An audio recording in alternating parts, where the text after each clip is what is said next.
नमस्कार। आज फिर से स्वागत है ऑनलाइन क्लासेस में आपका। कक्षा 12 की गणित जो कि हमारे 3 वीडियो इस एक्सरसाइज के फलन से संबंधित जारी हो चुके हैं। चौथा वीडियो में आज प्रश्नवाली 1.2 के तीसरे सवाल से मैं शुरू कर रहा हूं। तो सवाल यह है कि यदि f such that r to r निम्न प्रकार परिभाषित है कि पहला फलन है f(x) बराबर 2x माइनस 3, सेकेंड फंक्शन है f(x) बराबर x³ प्लस 5, तो सिद्ध कीजिए कि दोनों स्थितियों में f एकक ही आच्छादक है और f इनवर्स भी ज्ञात कीजिए। तो यहाँ इस सवाल में आपने देखा, सबसे पहले इसमें सवाल को हल करने के लिए 3 चीज इंपॉर्टेंट है। पहली चीज है कि फलन कहां से कहां परिभाषित है, फलन किस प्रकार परिभाषित है, और फलन एकक ही और आच्छादक है तो उसका f इनवर्स यानी प्रतिलोम फलन आप ज्ञात कर सकते हैं।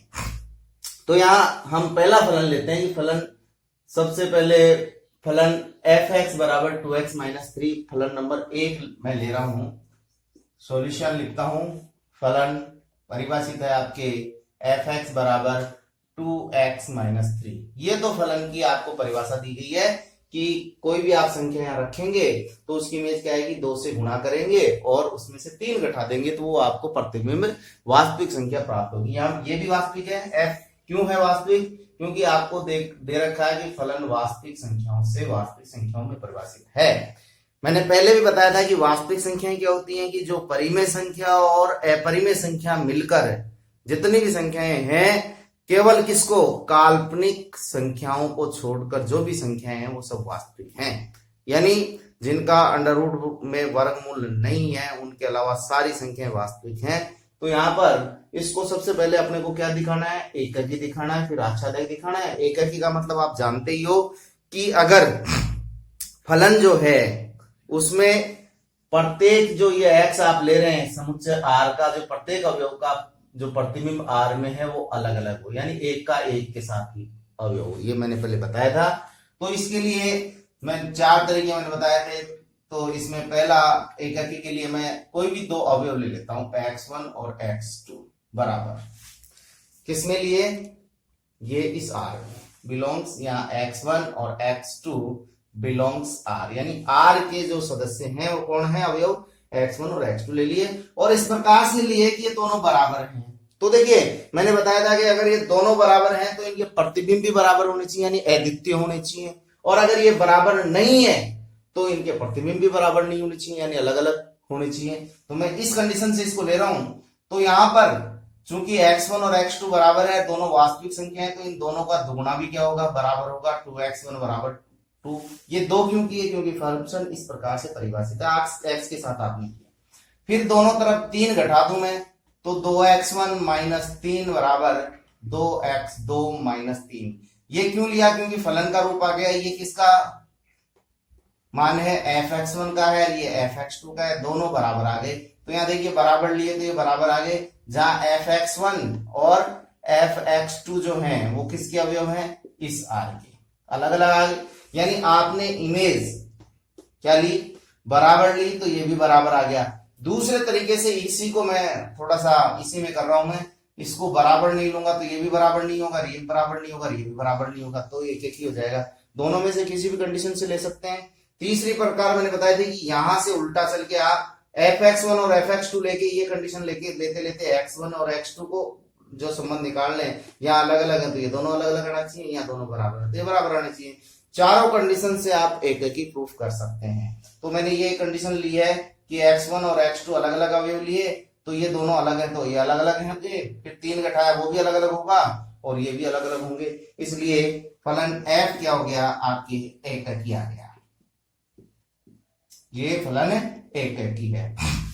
दूसरा आच्छादक के लिए, आच्छादक दिखाना है। आच्छादक का आपको पता है क्या होगा कि आपके प्रत्येक इस x के लिए इसका कोई ना कोई पूर्व प्रतिबिंब विद्यमान होना चाहिए, किसमें, ये r से r में।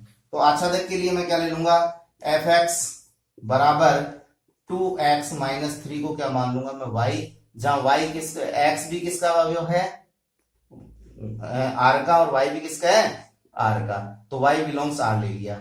यहां से मैं x के लिए इसको फाइंड कर दूं तो 2x बराबर क्या आ जाएगा, y प्लस 3, और x बराबर क्या आ गया y+3/2। यहां आप देखें कि y क्या है, एक वास्तविक संख्या है, वास्तविक संख्या में 3 जोड़ेंगे तो भी वास्तविक संख्या आएगी, और इस पूरे योगफल में 2 का भाग देंगे आप तो भी वास्तविक संख्या आएगी, यानी कुल मिला के ये वास्तविक संख्या, तो ये x भी किस में आ गई, वास्तविक संख्या में, और फलन r में है। तो प्रत्येक इस y के लिए कोई ना कोई x परिभाषित होगा, इसलिए ये क्या हो गया, आच्छादक हो गया। तो फलन आच्छादक भी है। अब फलन एककी भी है और आच्छादक है, इसलिए f क्या हो गया, एककी आच्छादक फलन हो गया, एककी आच्छादक फलन है। अब ये एककी आच्छादक फलन हो गया तो इसका f इनवर्स भी परिभाषित है, इसलिए आपके f इनवर्स परिभाषित है। f इनवर्स कैसे निकालेंगे, वही कैसे कि आप fx बराबर क्या ले लेंगे, 2x - 3, इसको किसके बराबर मान लेंगे आप, y के बराबर मान लेंगे। तो यहाँ पे x के लिए इसको हल करेंगे तो 2x बराबर y+3, तो x बराबर क्या आ जाएगा, y+3 अपॉन किसके बराबर आ गया, ये 2 के बराबर। ये x की वैल्यू आ गई। यहां से आपने क्या माना, fx बराबर y माना है, तो x बराबर ये f इधर जाके क्या हो गया, f इनवर्स y। तो f इनवर्स y का सूत्र क्या हो गया, y+3/2, और इसको अगर x के लिए आप फाइंड कर रहे हैं तो f इनवर्स x बराबर हो गया x+3/2। तो ये f इनवर्स यानी इसका प्रतिलोम फलन आपके पास आ गया f इनवर्स x, x+3/2 आ गया। इसको डायरेक्ट भी आप कैसे याद करेंगे, मैंने बताया था, यहां मैं लिख दे रहा हूं कि आप उल्टा चलें। इसमें क्या करें, जो भी संख्या आप मान रहे हैं, यानी x मान रहे हैं आप, f इनवर्स x निकाल रहे हैं, क्या निकाल रहे हैं, f इनवर्स x। तो डायरेक्ट ये ऑब्जेक्टिव क्वेश्चन में क्या करेंगे, आप जो x ले रहे हैं, x आपके फलन कैसे परिभाषित है, x को 2 से गुणा करके 3 घटा रहे हैं, तो यहां से उल्टा चलना आपको, जो संख्या ली है x में क्या करना आपको, 3 जोड़ना है, या माइनस घट रहा है तो यहाँ 3 जोड़ दिया। 3 जोड़ने के बाद में यहाँ पे 2 से गुणा हो रहा है तो यहाँ 2 से भाग चल जाएगा, ये डायरेक्ट आपको f इनवर्स फाइंड हो जाएगा। दूसरा जो सवाल है इसी का सेकंड पार्ट सेकंड, वो दे रखा है आपको fx बराबर x3+5 दे रखा है। वही फलन कहां से कहां परिभाषित है, R2R में। तो यहाँ पे इसको मैं दूसरे तरीके से उल्टा लेके चल रहा हूं, एककी दिखाना है इसको। एककी दिखाने के लिए आपको क्या करना है, वही x1 और x2 जो है वो आप लेंगे किसमें, R में, इस R में। तो fx1 और जो fx2 हो जाएंगे वो किस में हो जाएंगे, इस R में होंगे। अब मैं यहां से बराबर लेके चल रहा हूं, fx1 बराबर fx2, ये लेके चल रहा हूं। यहां से उल्टा, पहले वाले सवाल से दूसरा तरीका समझा रहा हूं मैं। तो यहाँ fx1 की जो वैल्यू आएगी वो क्या आएगी, इसमें x1 रख दो, तो x1³ + 5 बराबर x2³ + 5, दोनों तरफ 5 5 कैंसिल हो जाएंगे, तो क्या आ जाएगा, x1³ बराबर x2³। तो यहां से आपके पास निष्कर्ष आएगा कि दो वास्तविक संख्याएं हैं x1 और x2, इनका घन बराबर है, तो ये दोनों भी बराबर हो जाएंगी, तो ये क्या आ जाएगा, x1 बराबर x2। चूंकि यहाँ पे आपने इमेज बराबर ली तो ये मान भी बराबर आ गया, पूर्व प्रतिबिंब बराबर आ गया, इसलिए फलन क्या हो गया, एककी हो गया। इसी को आप इक्वल नोट लेके भी चल सकते हैं, तो ये भी इक्वल नोट में आना चाहिए। अब ये एककी हो गया। दूसरा लिखेंगे अपन आच्छादक। आच्छादक के लिए क्या करना आपको, अभी बताया था मैंने कि इस R के प्रत्येक अवयव के लिए इसका पूर्व प्रतिबिंब विद्यमान होना चाहिए। तो इसके लिए क्या करना, वही fx बराबर क्या करूंगा मैं, x³ + 5 को क्या मान लूंगा, y, जो कि किसने R में मान लिया। आपको x के लिए हल करना है, तो x³ बराबर क्या हो गया, y-5, तो x बराबर क्या हो गया, y-5 की पावर 1/3, यानी यहाँ घन है तो ये घनमूल ले लिया। अब यहाँ आप लॉजिक देखें, तर्क देखें कि आपने ये y जो लिया वो इस R में लिया, वास्तविक संख्या, वास्तविक संख्या में से आपने 5 घटाया तो वास्तविक संख्या आएगी, और वास्तविक संख्या का घनमूल जो होता है वो वास्तविक संख्या होती है, यानी ये बिलोंग्स R हो गया, इसलिए फलन क्या हो गया, यानी ये इस R में आ गया, तो ये क्या हो गया, आच्छादक हो गया। आच्छादक होते ही f इनवर्स विद्यमान है, यानी f एककी हो गया, आच्छादक हो गया, तो f इनवर्स का अस्तित्व है। अब इसका अस्तित्व है तो इसको फाइंड करना है। फाइंड करने के लिए वही fx बराबर क्या करना है आपको, x³ + 5 = y, यानी आपके एफ एक्स बराबर वाई लिया आपने, तो एक्स बराबर क्या आ गया, एफ इनवर्स वाई। अब यहाँ पे एक्स की वैल्यू फाइंड करनी है आपको, तो एक्स की वैल्यू क्या आएगी, एक्स क्यूब बराबर वाई माइनस 5, ये इधर जाके माइनस हो गया, तो एक्स बराबर क्या आ गया, वही वाई माइनस 5 की पावर 1/3। तो एफ इनवर्स वाई बराबर आया ये, क्योंकि एफ इनवर्स वाई है यहाँ पे, किसके बराबर आ गया, वाई माइनस 5 की पावर 1/3 ये आ गया।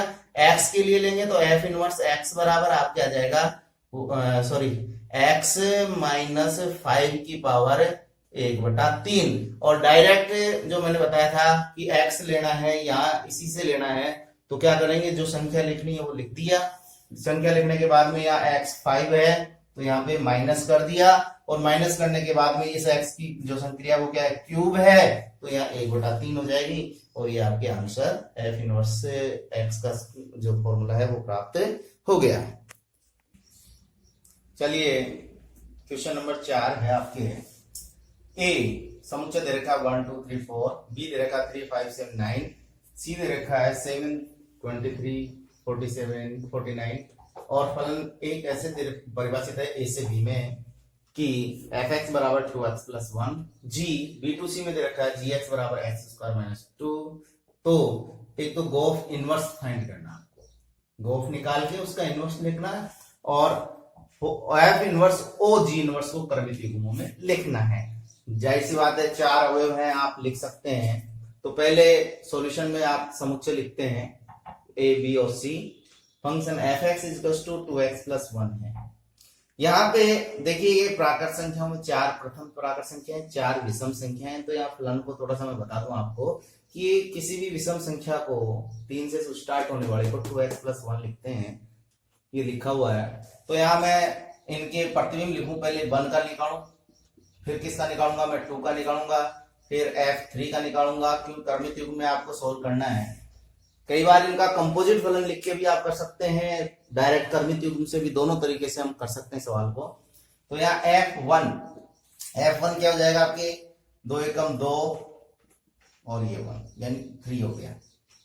फिर 2 इंटू टू रखा प्लस 1 बराबर 5 आ गया, और 2 इंटू 3 रखा यहाँ पे, 3 प्लस 1 बराबर 7 आ गया, और ये 2 into 4 plus 1 is equal to 4 दूनी 8 1 9 आ गया।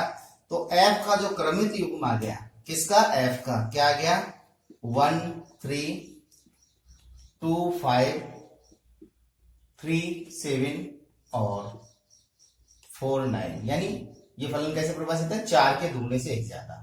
यहां देख रहे हैं एककी भी है पूरा फलन, 1 की इमेज 3, 2 की इमेज 5, 3 की इमेज 7, 4 की इमेज 9 आ रही है आपके। तो ये क्या है, फलन एककी है।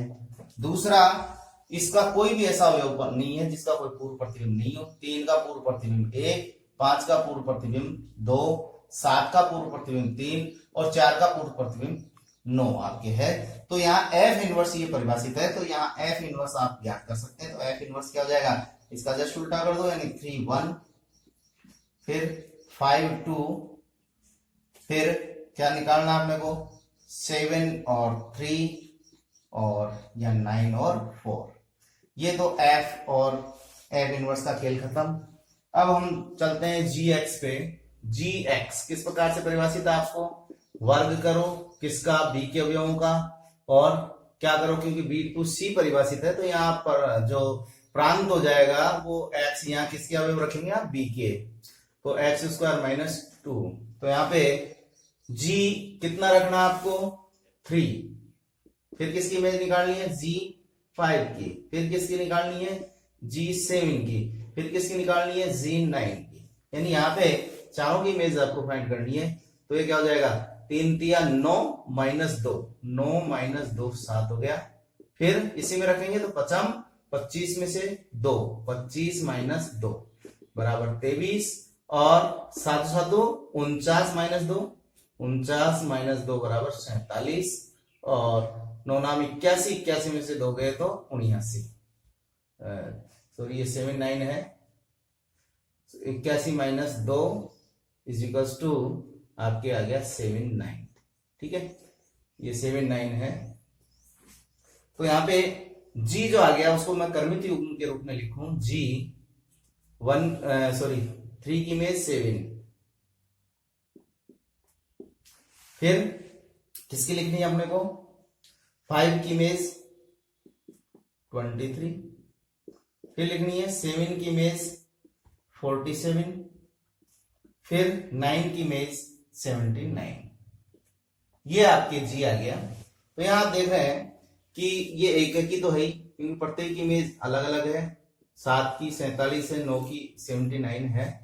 तो यहाँ जी इनवर्स से पहले आप आच्छादक भी देख सकते हैं, क्योंकि यहाँ 4 अवयवों की अलग अलग 4 इमेज है, और यहाँ कोई ऐसा अवयव नहीं जिसका पूर्ण प्रतिबिंब बी में नहीं हो, तो ये आच्छादक भी हो गया। तो जी इनवर्स परिभाषित होगा कैसे, 7 3, उल्टा कर दो इनको, 23 5, 47 7 और 79 9। ये आपके आ गया जी इनवर्स। तो आपके यहां तक का खेल खत्म। जी और जी इनवर्स ज्ञात हो गया, एफ और एफ इनवर्स ज्ञात हो गया। अब अपन निकालना चाह रहे हैं क्या, गोफ इनवर्स। तो पहले अपन गोफ परिभाषित करेंगे, फिर उनका इनवर्स निकालेंगे। तो गोफ परिभाषित है आसानी से, क्योंकि देखो ए टू बी और बी टू सी, एफ, यहां एफ के जो अवयव रखे जाएंगे वो ए, ये इसका प्रांत, और इसका जो परिसर आएगा वो जी का सह प्रांत है, यानी ये बीच का जो बी है वो दोनों में सेम है, इसलिए गोफ परिभाषित है। अब गोफ को कैसे परिभाषित करेंगे अपन, दोनों तरीके से कर सकते हैं अपन। कैसे, गोफ जी ओ एफ 1 के लिए निकालेंगे, तो जी ओ एफ 1 यानी जी ओ एफ 1, F1 की वैल्यू आपके पास क्या है 3, तो G3, और G3 की वैल्यू आपके पास क्या है, G3 में देखें, G के 3 के लिए कितनी वैल्यू है आपके पास 7, ये 7 आ गई। ठीक है, दूसरा आपको गोफ ऑफ 2 निकालना है, तो गोफ 2 यानी G ऑफ F2, F2 के लिए F2 की वैल्यू 5, तो G5, और G5 के लिए वैल्यू 23, ये आ गई अपने पास। फिर GOF कितना निकालना है, 3 निकालना है, GOF 3, गोफ 3 की वैल्यू G और F3, 3 की वैल्यू 7 यानी G7, और G7 की 47, और GOF जो है आपके कितना लेना है 4 के लिए G और F4 की वैल्यू 9, तो G9 और G9 यानी 79, ये आ गया आपके पास गोफ। अब मैं लिखता हूं गोफ को कर्मित युग्म के रूप में, यहां लिख देता हूं मैं GOF कर्मित युग्म के रूप में लिखता हूं, तो क्या आ जाएगा आपके 1 के साथ आ गया 7, फिर 2 के साथ आ गया 23, फिर आ गया आपके पास 3 के साथ आ गया 47, और फिर 4 के साथ आ गया 79, ये आ गया। इसको आप डायरेक्ट यहीं से निकाल सकते हैं। यहां देखिए एफ में देखिए 1 का 3 और 3 का 7, तो 1 7 हो गया। फिर 2 5, यहां 2 का 5 का 13, 5 को गायब कर दो 2 13 आ गया, 23 आ गया। फिर 3 7, तो यहां 7 47, तो 7 गायब कर दो 3 47 आ गया। 4 9 आ गया, तो या 9 79 है तो 79 आ गया। अब आपको याद करना क्या, गोफ इनवर्स। गोफ इनवर्स क्या हो जाएगा, इसका जस्ट उल्टा हो जाएगा, 7 1, 23 2, 47 3 और 79 4। अब ये गोफ इनवर्स परिभाषित था, क्योंकि जीओएफ जो है गोफ है वो आपके एककी और आच्छादक है, इसलिए ये परिभाषित था। अब अपने को क्या निकालना है, संयुक्त फलन किसका, एफ इनवर्स और जी इनवर्स। तो अपने यहां से चलते हैं एफ इनवर्स ओ जी इनवर्स। अब जी इनवर्स कहां से परिभाषित होगा, यहां से 7 की वैल्यू निकालेंगे पहले। 7 के लिए क्या आएगा, F inverse of ji inverse 7। Ji inverse 7 की वैल्यू क्या है 3 है, तो एफ इनवर्स 3। एफ इनवर्स 3 की वैल्यू क्या है, यहां से देखिए एफ इनवर्स 3 की वैल्यू वापस 1 आ गई।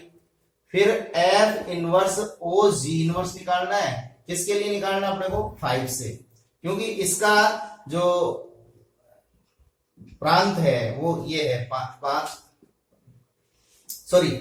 क्या, ये 23 के लिए इसकी वैल्यू आएगी एफ इनवर्स जी इनवर्स 23। जी 23 की वैल्यू एफ इनवर्स ये 5 आ गया और एफ इनवर्स 5 की वैल्यू 2 आ गई।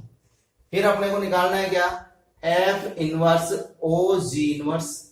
किसके लिए निकालना है? 47 के लिए। 47 के लिए क्या जाएगा? एफ इनवर्स जी इनवर्स 47 की वैल्यू क्या है यहाँ पे? 7। तो एफ इनवर्स 7 और 7 की जो इधर से लेंगे आप वो आ रही है आपके एफ इनवर्स में 3 आप देख रहे हैं। तो लास्ट में आप निकाल रहे हैं क्या? एफ इनवर्स ओ जी इनवर्स किसके लिए निकालेंगे? 79 के लिए। तो यहाँ पे 79 के लिए एफ इनवर्स जी इनवर्स 79 क्या आ जाएगा आपके पास? 9 आ जाएगी जी इनवर्स 79 की इमेज। तो एफ इनवर्स 9 और एफ इनवर्स 9 की वैल्यू यहां से आप देखिए कितनी आ गई? 4 आ गई। तो आप इसको क्रमित युग्मों के रूप में लिखें एफ इनवर्स ओ जी इनवर्स। तो किसकी इमेज क्या है वो आप देखते हैं 7, फिर 23 की निकालनी है अपने को 23, फिर 47 और फिर 79। तो यहाँ 7 की इमेज तो आपके पास आ गई क्या? 1। दूसरी 23 की इमेज आ गई आपके पास 2, फिर 47 की इमेज आ गई 3 और 79 की इमेज आ गई आपके पास 4। तो यानी यहां पे आप देखते हैं कि जो गोफ इनवर्स जो आ रहा है वो और एफ इनवर्स ओ जी इनवर्स जो आ रहा है वो सेम आ रहे हैं। और ये प्रॉपर्टी भी है कि गोफ इनवर्स एक्स जो है वो बराबर होता है एफ इनवर्स ओ जी इनवर्स एक्स के बराबर। ये इस प्रॉपर्टी के बारे में अपन आगे बात करेंगे। तो ये अच्छी तरह से क्रमित युग्म के रूप में आ गया। इसको दूसरे तरीके से भी आप कर सकते हैं, पहले कंपोजिट फंक्शन निकाल के, चूंकि इसमें क्रमित युग्म फाइंड करना था तो इसलिए आपने कर लिया। क्वेश्चन नंबर 5 है, यदि f such that r to r fx बराबर ax plus b a equals not 0 से परिभाषित हो तो सिद्ध कीजिए कि f एक की आच्छादक फलन है। f इनवर्स का सूत्र भी ज्ञात करो। यहाँ a इक्वल नॉट 0 का मतलब यह है कि ये अगर 0 कर देंगे तो अचर फलन हो जाएगा। तो सबसे पहले इसको आपको एककी दिखाना है। ध्यान रखिए फलन r टू r में परिभाषित है। एककी के लिए वही लेता हूं मैं। यहाँ पे अब तीसरे तरीके से मैं इसको हल करके बताता हूं कि fx1 इक्वल्स नॉट fx2, यानी x1 और x2 मैंने लिए हैं किसमें? r में। तो fx1 बराबर fx2 भी किसमें है? r में। ये r कौन सा है? ये वाला। ये r प्रांत और ये परिसर दोनों एक ही हैं, कोई दिक्कत नहीं है। इसकी परिभाषा क्या है? ax1 प्लस b और इसकी क्या है? ax2 plus b। b से b कैंसिल, ax1 बराबर ax2, a से a कैंसिल, तो x1 बराबर ये बराबर नहीं है तो ये भी बराबर नहीं होगा और ये भी बराबर नहीं होगा। तो ये x1 इक्वल्स नॉट x2 आ गया। यहाँ ये बराबर नहीं लिया तो ये बराबर नहीं है, इसलिए क्या आ गया? फलन एककी आ गया। एककी है किसके लिए? For all x1 belongs x2 belongs r के लिए। आच्छादक देखना है तो आच्छादक में आपको सीधा सा है क्या करना आपको आच्छादक में कि r में प्रत्येक अवयव जो है वो परिभाषित होना चाहिए। तो यहाँ पे fx बराबर अपन y मान लेंगे जो किसमें? r में मान लेंगे, क्योंकि ये r कौन सा? ये वाला। ये अब इसे y के संगत प्रत्येक y कोई सा भी रखें x आना चाहिए। तो यहाँ पे ax प्लस b बराबर y, इस b को इधर लेके तो ax बराबर y माइनस b, तो x बराबर क्या आ गया? y minus b upon a। चूंकि y वास्तविक संख्या b वास्तविक a वास्तविक है तो ये y minus b upon a भी वास्तविक होगा और ये किसमें आएगा? r में। इसलिए ये फलन क्या हो गया? आच्छादक है। किसके लिए? For all x y belongs r के लिए। ये एग्जिस्ट कर रहा है क्या? Exist x belongs r। अब आपको क्या करना है? f इनवर्स फाइंड करना है। तो f इनवर्स फाइंड करना है आपको क्या? f inverse x। तो आप क्या मान लेंगे? fx बराबर क्या मान लेंगे? y, यानी ax प्लस b बराबर वही y। तो यहां से x की वैल्यू आपके पास क्या आएगी? y माइनस बी अपॉन ए, यानी एफ इनवर्स x बराबर आ जाएगा आपके y की जगह रख देंगे x माइनस बी अपॉन ए, जो कि पहले अपन हल कर चुके हैं, क्योंकि यहाँ पे क्या आएगा f इनवर्स y बराबर x और ये आपके आ जाएगा f इनवर्स y बराबर y माइनस बी अपॉन ए, तो x निकालना तो ये x आपको फाइंड हो जाएगा। नंबर 6 है, यदि f such that r to r fx बराबर cos x plus 2 हो तो क्या f इनवर्स विद्यमान है। यहाँ इसके सॉल्यूशन के लिए मैं आपको बताता हूँ, वैसे आपको हल करना है, आपको कोई भी फलन है उसको f इनवर्स परिभाषित करने के लिए उसको एककी और आच्छादक दिखाना पड़ेगा। तो यहाँ फंक्शन जो है, यहाँ देखिए थोड़ा सा लॉजिक आपको काम में लेना है, cos x plus 2 ये है फलन आपके। कोस यहाँ पे जो काम करेगा वो कोस करेगा, फलन एककी है या नहीं है मैं थोड़ी देर के लिए आपको बताऊं कि कोस 2n पाई थीटा प्लस थीटा या माइनस थीटा ये कोस थीटा के बराबर होता है, पता है ना आपको। यानी 2n पाई इस थीटा में जोड़ते ही वापस वही वैल्यू आ जाती है। यानी आपके यहां आप देख रहे हैं कि थीटा और किसके लिए 2n पाई प्लस थीटा, इन दोनों के लिए कोस की वैल्यू एक ही आती है, यानी एक ही वास्तविक संख्या आती है। या थीटा आप वास्तविक संख्या ले सकते हैं डिग्री को रेडियन में बदल के, तो यहाँ पे थीटा और 2n पाई, अब यहाँ n का जो मान है वो वास्तविक संख्या कुछ भी हो सकता है, तो यहाँ पे प्राकृत संख्या सॉरी, तो यहाँ पे जैसे जैसे n का मान डिफरेंट करेंगे तो दो वैल्यू थीटा और 2n पाई थीटा के लिए इसका प्रतिबिंब एक ही विद्यमान होगा, ये पता आपको। इसलिए ये जो फलन है वो एककी नहीं होगा। क्या नहीं होगा, इसको लिखना है तो आप चूंकि x1 और x बिलोंग्स किस में लिख लें, r में। एक तरीका तो ये होगा, तो x प्लस 2 भी किस में होगा, r में। तो यहाँ पे 2n pi plus bracket x plus 2 ले लूं तो ये दोनों अलग अलग हो गए, ये तो x1 हो गया और ये क्या हो गया x2। तो जहां पे x1 और x2 बराबर है क्या, नहीं है, ये दोनों बराबर नहीं है।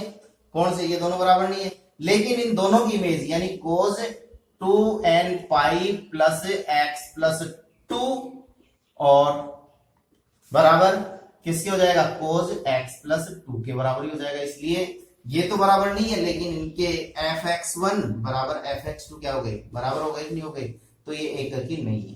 पहला तो ये एककी नहीं है तो आगे तो करना ही नहीं है। दूसरा ये आच्छादक भी नहीं होगा। क्यों नहीं होगा, क्योंकि आप ये जानते हैं कि कोस की जो वैल्यू है -1 से 1 के बीच में होती है। यानी ये जो प्रांत है, ये सॉरी परिसर, ये सह प्रांत है r में केवल इसमें से कौन सा घटा दो, आप -1 से 1 के बीच के ही पूर्व प्रतिबिंब विद्यमान है, इसके बाहर के पूर्व प्रतिबिंब इसमें विद्यमान नहीं है। यानी जितने भी अवयव हैं किसके, इस r के, और तो उनकी इमेज किस में आएगी, -1 से 1 के बीच में ही आएगी। इसके अलावा कोई इमेज कोस की नहीं होती, इसलिए आच्छादक भी नहीं होता है। बात करते हैं अब ये जो समुच्चय आपको दे रखे हैं, कौन से, सवाल नंबर 7 की, तो इसको लिख लीजिएगा। अच्छी तरह से समझ गए होंगे, नहीं समझ में आया तो कमेंट कर दीजिएगा और दोबारा समझा देंगे। यहाँ पे 7 नंबर एफ इनवर्स याद करो कि a टू बी, जहां 3 फलन दे रखे हैं आपको, 3 समुच्चय a 0 -1 -3 2 -9 -3 0 1 और fx बराबर दे रखा 3x। यानी इसको मैं क्रमिक युग्म के रूप में लिखूं तो एककी आच्छादक और 3x एफ इनवर्स फाइंड हो जाएगा आपके। तो यहाँ f0 f-1 f-3 f2 इनकी वैल्यू अगर आप निकालें तो 3x है तो 0 आ जाएगी, क्योंकि fx बराबर क्या है आपके पास 3x। फिर -1 रखूंगा तो ये -3 आ जाएगी, -3 रखूंगा तो 3 3 -9 हो जाएगा और 3 दूनी 6 हो जाएगा। तो यहाँ पे ये b में आ रहे हैं, तो f जो आ जाएगा वो आ गया क्या, 0 की इमेज 0, -1 की इमेज -3, -3 की -9 और 2 की 6, ये इमेज आ गई। तो यहाँ देखिए a और b को आप देखने पर पता चलेगा कि यहाँ पे ये एककी है फलन, क्योंकि अलग अलग सबकी इमेज है और आच्छादक भी है। क्यों है आच्छादक, क्योंकि इसका कोई ऐसा अवयव नहीं है बी का जिसका पूर्व प्रतिबिंब नहीं हो, इसलिए इसका एफ इनवर्स आसानी से आप फाइंड कर सकते हो। इसको उलट दोगे तो 0 0 हो जाएगा, -3 -1 हो जाएगा, और ये 9 -3 और ये 6 2। ध्यान रखिए ये एफ इनवर्स B2A में परिभाषित होगा। अगर इसका एफ इनवर्स का सूत्र निकालना तो मैंने बताया था क्या करेंगे, x/3 आधा हो जाएगा। देख लीजिए हो रहा है, इसका तिहाई भाग हो रहा है। नंबर 2 पे बात करें तो यहाँ पे 1 3 5 7 9, तो यहाँ पे 0 1 9 25 49 और 81। तो ये पहली चीज तो एक की होगा ही नहीं। क्यों नहीं होगा, सॉरी एक की तो होगा। क्यों होगा, क्योंकि एक की इमेज 1 हो जाएगी, स्क्वायर का रिलेशन है। 3 की इमेज 9 हो जाएगी, 5 का 25, 7 का 49 और 9 का 81 हो गया। एक की तो हो गया। लेकिन जब अपन आच्छादन करते हैं तो यहाँ ये देखते हैं कि बी में ये जो 0 है, 0 का कोई पूर्व प्रतिबिंब इसमें विद्यमान नहीं है। अगर यहाँ 0 होता तो ये परिभाषित हो जाता, इसलिए परिभाषित नहीं है। नंबर 3, ए बी को अगर आर मान लू, मैं ये क्या मान लू, आर यानी वास्तविक संख्या मान लू, और ये x³ मान लू, तो सॉरी x³ ले लू, तो आपको जो है वो फलन एक ही हो जाएगा, क्योंकि वही ले लेंगे आप x1 x3 दोनों बराबर ले लिए तो इनका क्यूब भी बराबर हो जाएगा। इसको यहां लिख देता हूं मैं, x1³ बराबर x2³, तो ये क्या हो जाएगा fx1 बराबर fx2, तो ये एक ही हो गया। और आप ये देखते हैं कि प्रत्येक संख्या का जो घन है उसका घनमूल वास्तविक संख्या में होगा, क्योंकि ए और बी यहाँ पे वो ले रखे हैं, इसलिए इसका घनमूल परिभाषित होगा। तो इसका जो एफ इनवर्स होगा वो क्या हो जाएगा, मैंने बताया था एफ इनवर्स एक्स बराबर एक्स का 1/3। सोल्व आप करेंगे, मैंने केवल समझा दिया है इसको अच्छी तरह से। आशा करता हूं आपको समझ में आया होगा। समझ में नहीं आया हो कमेंट करें और अच्छी तरह से पढ़ें, इसका दोहरान करें। अगले वीडियो में अपन इसके कुछ प्रॉपर्टीज पढ़ेंगे और आगे की एक्सरसाइज सॉल्व करेंगे। धन्यवाद।